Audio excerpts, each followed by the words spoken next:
Hi. In this video, we're going to talk about expected value. Now, in a probability distribution, the weighted average of all the possible values of a random variable with weights given by their theoretical probability is known as the expected value. And so what this really comes down to is what can we expect to occur in the long run. Now, expected value, we're going to use a notation, the function notation, but we're going to say e of x, because expected value is essentially a function.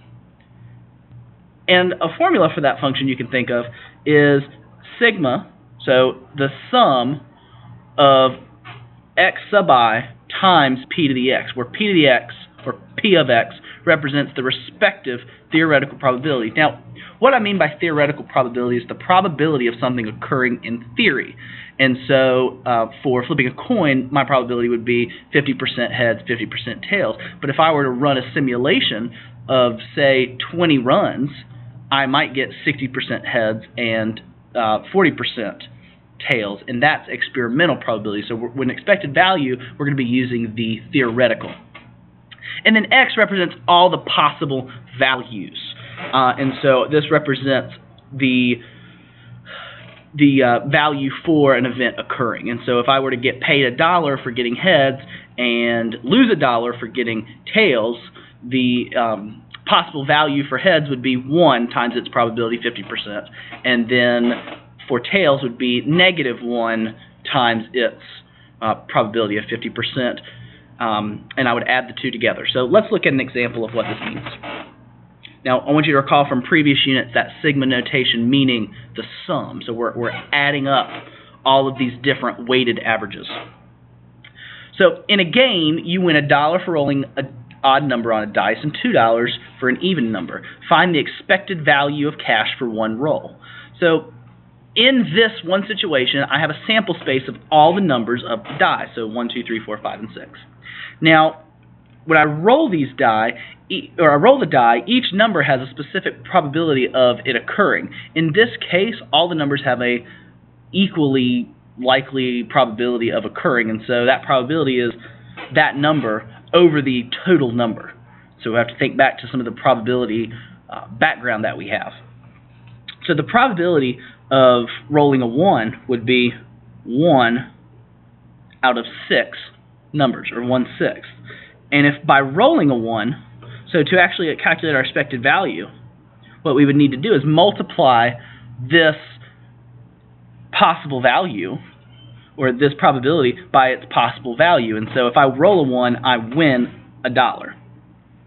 Now, the probability of 2 being rolled is also 1/6, but the possible value of this probability would earn me $2. So $2 for rolling a 2. 3 is an odd number. The probability for all these numbers occurring are 1/6. However, if I roll one of these, I have different possible values. And so if I roll this 3, it's an odd number, and so I get $1. If I roll 4, it's an even number, I get $2, and etc. And so what essentially has happened is if I get $1 for rolling an odd number and $2 for rolling an even number, I'm multiplying every possible outcome by its probability. And so I get $1 and I have a 1/6, or you can think of it 3/6 of the time I might win $1. And so if I were to add these probabilities up, let's go ahead and simplify. So 2 times 1/6 would just be 2/6.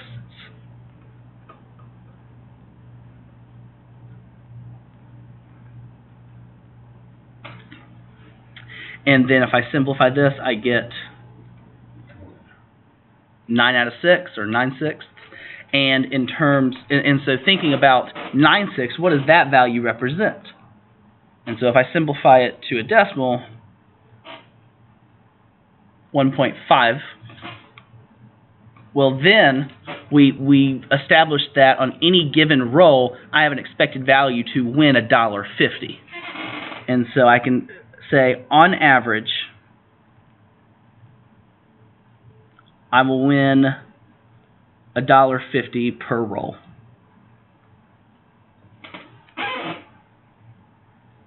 Which really makes sense when you think about it, because what expected value is saying is how much are you earning from a situation occurring and what's the probability of that situation. And so 3/6 of the time I could have $1, whereas the other 3/6 of the time I could have $2.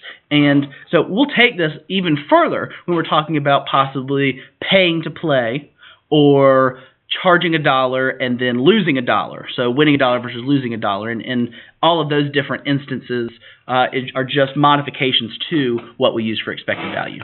Thanks for watching.